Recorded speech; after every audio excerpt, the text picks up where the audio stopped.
Olá, meu nome é Marconi Cunha, sou aluno da graduação de Gastronomia da Unicesumar, modalidade EAD, Polo Governador Valadares, Minas Gerais.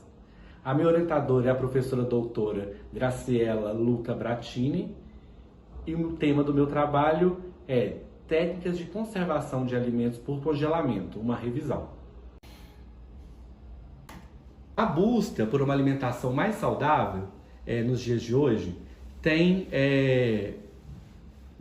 proporcionado que a população prepare previamente seus alimentos. E o congelamento tem sido uma técnica muito utilizada para conservar.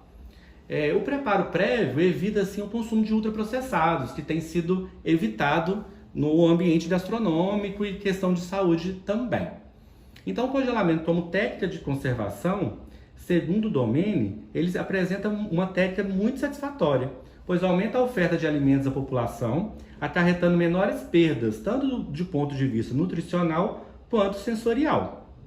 Todavia, utilizar esse tipo de técnica sem conhecer quais são as etapas necessárias e adequadas pode não conservar o alimento da maneira em preservar todas as suas características.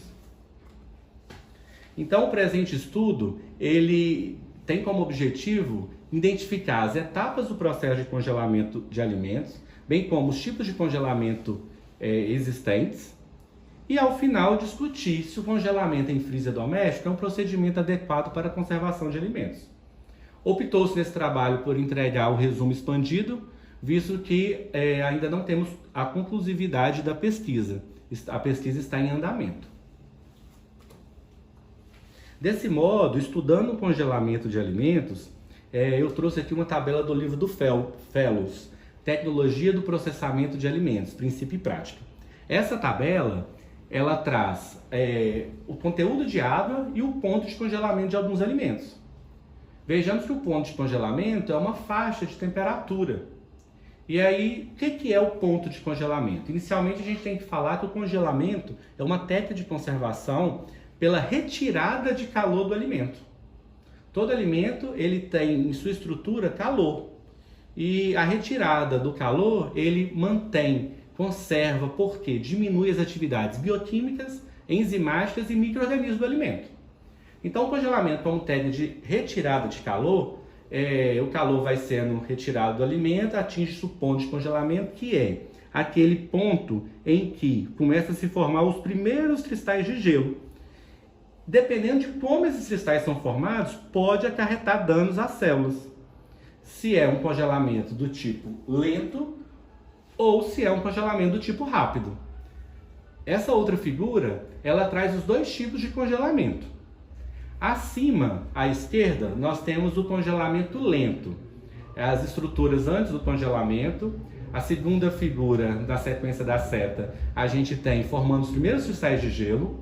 Por ser um congelamento lento, o tempo durante nessa faixa de congelamento é grande e ocorre lentamente. As células vão perdendo líquido e nutrientes para o meio externo por difusão, aumentando a estrutura e a formação de cristais de gelo que vão se agregando no meio externo, causando dano à estrutura celular em aspectos nutritivos e sensoriais também. Na segunda figura, logo abaixo, nas duas abaixo, nós temos o congelamento rápido, que é um congelamento que ocorre com uma taxa de transferência de calor muito alta, acima dos 50 graus Celsius, e a formação de cristais de gelo é uniforme em todo o alimento. Desse modo, conclui-se que o congelamento ele atua como conservador das características sensoriais, nutricionais e higiene sanitária dos alimentos. Visto que às baixas temperaturas ocorre uma redução significativa da atividade microbiana. E aí a gente fala que o congelamento ele tem um efeito conservador sensorial e sanitizante também. Concluímos que o congelamento rápido e o congelamento comercial são aqueles que ocorrem a altas taxas de transferência de calor, eles são adequados para a conservação das características do alimento. O congelamento lento, como verificamos na figura anterior, ele ocorre perda na estrutura celular e ocorrendo danos à célula. Desse modo, o freezer doméstico, por ser considerado um congelamento lento, ele é inadequado para a conservação de alimentos sem a perda da estrutura celular e de suas características.